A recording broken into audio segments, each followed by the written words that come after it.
Alors, dans une vidéo précédente, nous avons observé un diviseur de tension. C'est-à-dire, on avait une tension E qui était mise en série avec deux résistances. Alors là, vous avez vu que sur le schéma, j'ai remplacé tout de suite la deuxième résistance par une capacité. Et je vais donc visualiser la charge d'une capacité à travers une résistance. Ici, on sait que cette charge se fait avec un temps caractéristique tau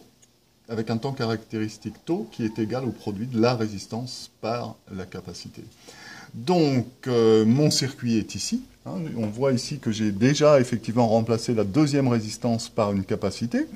Et ma carte d'acquisition, puisque je vais travailler en mode numérique, j'utilise donc pour cela un logiciel d'acquisition de données. Je vais visualiser les voies EA0 et EA1. Donc EA0, c'est la tension aux bornes du générateur. EA1, c'est la tension aux bornes de la capacité. Et je règle le nombre de points. Donc 200 points. Je règle la durée totale de l'acquisition, 0,05 millisecondes. Alors comment on a une idée de la durée totale de l'acquisition? Eh bien, on sait qu'on veut une charge qui, grosso modo, a un temps caractéristique égal à RC.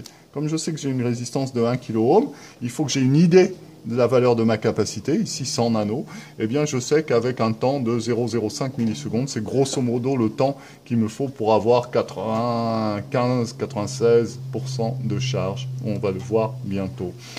Le déclenchement maintenant, quand est-ce que mon acquisition va démarrer?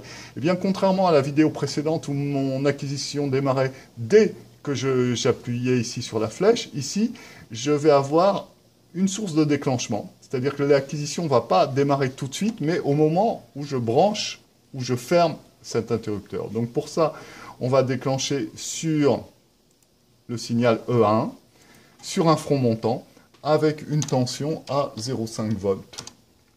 Voilà. Une fois qu'on y est, eh bien, tout est prêt. On peut lancer l'acquisition. En fait, ici, démarrer ici l'acquisition, parce qu'en fait, cette acquisition ne va démarrer que lorsque la tension E1 sera à 0,5 volts. Donc pour ça, il faut que la capacité commence à se charger. Pour qu'elle commence à se charger, il faut que je ferme l'interrupteur. Donc on va voir que c'est le cas. Je ferme l'interrupteur.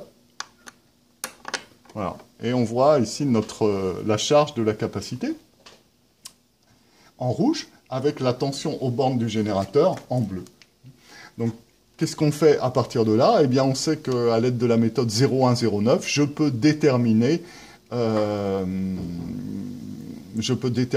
la capacité, la valeur de la capacité du condensateur, hein, puisque je sais que j'ai la formule 2ln de 3 fois RC égale T2 moins T1. Alors ici, T1, c'est la... Alors ici, on passe sur le pointeur.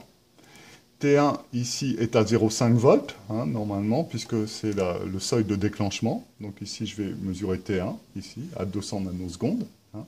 Donc je note les 200 nanosecondes pour T1, et je vais chercher T2 à 0,45.